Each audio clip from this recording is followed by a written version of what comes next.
Hello everyone, আসসালামু আলাইকুম। Welcome back to my new video. So আজকের ভিডিওটা হতে যাচ্ছে শপিং ভিডিও। আজকে আমি শপিং করব। আর আজকে প্রায় 19 রোজা কি 20 রোজা চলে গিয়েছে।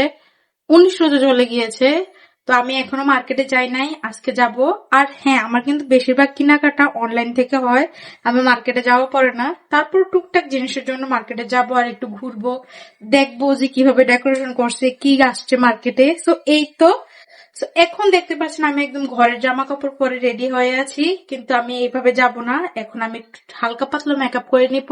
আর এই সিম্পল মেকআপ লুকটা কিন্তু আপনারা অবশ্যই আমার ইউটিউবে গিয়ে দেখে ফেলবেন, এখানে দেওয়া আছে ভিডিওটা, আপনারা চাইলে ভিডিওটা দেখে আসতে পারেন সম্পূর্ণ। তারপর আমি এই ব্লগের মধ্যে আমি কিভাবে রেডি হই সেটা দেখিয়ে দিচ্ছি। তো চলুন ঝটপট করে রেডি হই। এইখানে কিন্তু আমি ফেস ওয়াশ করে অলরেডি চলে এসেছি। এখন আমি দিব ফেয়ার এন্ড লাভলি। আর এখন ব্লগের মধ্যে কিন্তু আমার বাবুর আওয়াজ আপনারা শুনতে পারবেন, কারণ সে এখানে আছে। সো এটা একটু আপনারা মিষ্টি বলে মাশাআল্লাহ বলে দিবেন। সো এখানে আমি ফেয়ার এন্ড লাভলি নিয়েছি, এখন এটা আমি অ্যাপ্লাই করে ফেলবো মুখে। আমি কোথাও গেলে এইভাবে রেডি হই, এটা সিম্পল। কে মেকআপ করবে, আবার বাসায় এসে আবার এটাকে রিমুভ করবে, ডাবল ক্লিনজিং করবে, অনেক প্যারা। একটা সময় ছিল আমি 3 ঘন্টা 4 ঘন্টা লাগিয়ে মেকআপ করতাম, যখন প্রথম প্রথম আমি মেকআপ শিখছি তখন। কিন্তু এখন আমি যদি মেকআপ করিও আমার সর্বোচ্চ আধা ঘন্টা লাগবে, এর থেকেও কম বেশি, মানে জামা কাপড় পরে একদম রেডি হতে আধা ঘন্টা লাগবে, মেকআপ করতে 15-20 মিনিট এরকম। এখন এখন আমি খুব অল্প সময়ে আমি রেডি হয়ে যেতে পারি। তো এখন আমি যেহেতু প্যারাগ্রাফি দিয়ে ফেলেছি, আর দেখুন একটা জোরন এসেছে। যখনই ঈদ বা কোনো অনুষ্ঠান বা ওকেশন লাগে তখনই আমার জোরন হয়। 2 দিন আগে আমার এখানে জোরন হয়েছিল, সেটা ভালো হয়েছে, ভালো হয়ে আবার এখন এখানে জোরন। মানে এই হচ্ছে আমার অবস্থা, হয়তো গায়ে জ্বর আছে এই কারণে এগুলো হয়। তো এখন আমি পাউডার দিব। এই পাউডারটা আমার কাছে খুব ভালো লাগে, কারণ এটা একটা চন্দন, আর এটা আমার স্কিনে খুব ভালো যায়। আমার মনে হয় যে বাংলাদেশ বা ইন্ডিয়া যে ব্রাউন টোনের স্কিন গুলো, সেই স্কিন গুলোর সাথে এই পাউডারটা ভালোভাবে মানিয়ে যায়। আর বেশি সাদাও লাগে না বা বেশি কালো লাগে না, এমন একটা জিনিস। তো দেখুন, তোমাদের ভাইয়া নামাজে গিয়েছে, এখন 9টা 5 উপরে বাজছে রাতের।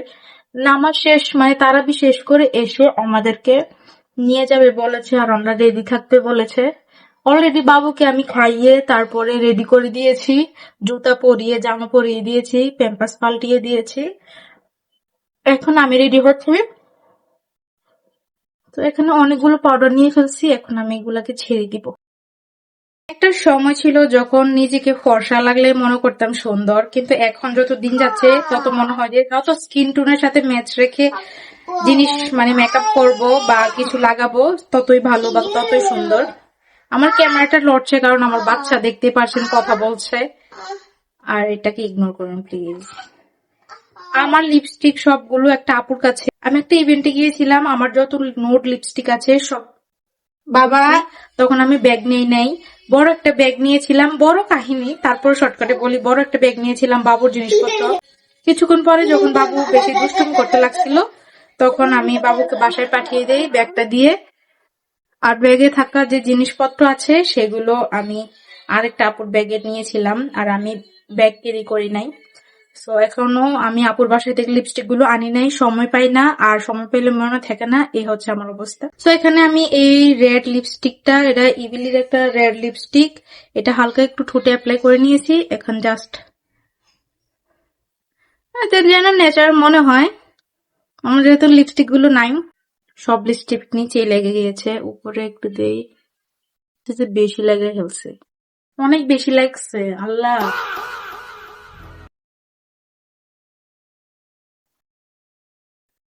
হায় হায়, এত বেশি একটা গড়বড় হয়ে গিয়েছে, অনেক বেশি লিপস্টিক লাগিয়ে ফেলছি। এখন এটা মোছা যাচ্ছে না, মুছলে এখন আমার পুরো মুখ ধুতে হবে, একদম শুকাই গেছে। একদম আসছে না, এই যে দেখুন, একদম লিপস্টিক উঠছে না। এখন আমাকে এইভাবে যেতে হবে। এখন আমি ড্রেসটা চেঞ্জ করে চলে আসি, একদম হিজাব টিজাব পরে দেন চলে আসবো। টেনটেনা, আমি রেডি হয়ে চলে এসেছি। এই তো আমি একটা জামা পাল্টিয়ে নিয়েছি আর হিজাব পরে নিয়েছি। তো চলো আমরা বের হই। আমরা বাড়ি থেকে বের হয়ে অটো নিয়ে নিয়েছি আর আমার বাবুকে ওর দাদুর কাছে দিয়ে এসেছি, কারণ এত ভিড়ের মধ্যে বাবুকে নিয়ে মার্কেট করা সম্ভব না। তারপর যখন রাস্তায় বের হই, রাস্তার জ্যাম দেখে তো অনেক বিশাল, এত মানুষ ছিল মানে বলার বাইরে, যেমনই মানুষ তেমনই গাড়ি, মানে চলার মতো না। তারপর আমরা অটো থেকে নেমে যাই, নেমে এসআরে মানে প্লান্টাসে আমরা নামি। আমার না খুব ইচ্ছে ছিল যে কুমিল্লা শহরে আশেপাশে যে জায়গাগুলো মার্কেট টাইপের যে জায়গাগুলো সেগুলো ঘুরে দেখবো, মানে কেমন ডেকোরেশন হয়েছে সেগুলো নিয়ে একটা ভিডিও বানাবো। কিন্তু আমি একজন মহিলা মানুষ, সেটা তো আমার পক্ষে সম্ভব না। তারপরও আমি যেখানে গিয়েছি সেখানে আমি ভিডিও ফুটেজ নিয়েছি। এই তো এটা হচ্ছে আমাদের প্ল্যানেট এসআরে সাজিয়েছে। আমরা যেইখানে প্রথম ঢুকেছি সেটা হচ্ছিল সামনের গেট আর এটা হচ্ছে পিছনের গেট। আমরা প্ল্যান্টাসারে মার্কেটে ঢুকি নাই, এখান দিয়ে এসেছি আরেকটা জায়গায় যাব। তারপর আমরা নাফির জন্য মানে তোমাদের ভাইয়ের জন্য জুতা দেখতে চলে গেলাম, এফএক্সে চলে গেলাম। সে জুতা নাকি এর আগে দেখেছে, তার কোনটা পছন্দ হয়েছে, এখন আমাকে নিয়ে সে কিনবে, দেখাবে। সো এখন যে জুতাটা দেখতে পাচ্ছেন ওর হাতে, সে এই জুতাটা পছন্দ করেছে।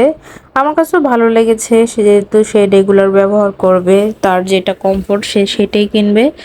এখন যে হাতে জুতাটা দেখতে পাচ্ছেন সেটা আমি পছন্দ করেছি। আমি বলছিলাম যে যেহেতু তুমি পাঞ্জাবি পরবে তারপর টি শার্ট পরবে, সবকিছুর সাথে এটা যাবে, আর তুমি রাফিসের জন্য নাও, দুইটাই নিয়ে নাও। সে বলছে দুইটা কেন নিব, যে কোনো একটা নিব, দুইটা নিব না।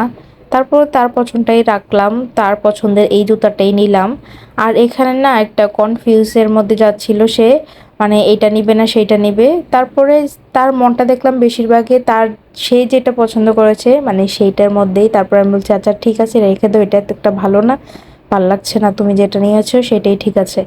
আর এখানে আরেকটা কনফিউজ ছিল কি, মানে ওর সাইজটা অ্যাভেলেবেল পাচ্ছিল না। এক সাইজ ছোট নিলে সেটা বেশি ছোট হয়ে যাচ্ছিল, পা বের হয়ে থাকছে। আরেক সাইজ বড় নিলে সেটা অনেক বেশি বড় হচ্ছে, একদম ঢোলা ঢালা হচ্ছে। তারপর বড়টা না নিয়ে সে যেই একদম ফিট ফিট টাইপের জুতাটা সেটাই নিয়েছে। তারপর আমরা পেমেন্ট করে বের হয়ে গেলাম। এখন কান্দির পাড়ে আমরা হাঁটা ধরলাম। এই তো এখানে সাত্তার খন্দকার, তারপরে আরো মার্কেট, এখানে সব কিছুই সাজানো। আমরা আবার ব্যাক করে প্ল্যান্টাসের নিচতলায় চলে যাই।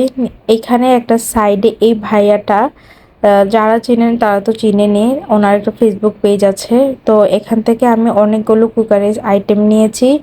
আমার একটা মাথায় থিম ছিল যে আমি ঈদের দাওয়াতে এই জিনিসটা রাখবো, এইটাতে এইটা সার্ভ করবো, ওইটাতে ওইটা। তো ওই থিম অনুযায়ী আমি সব কিছু নিয়ে নিই।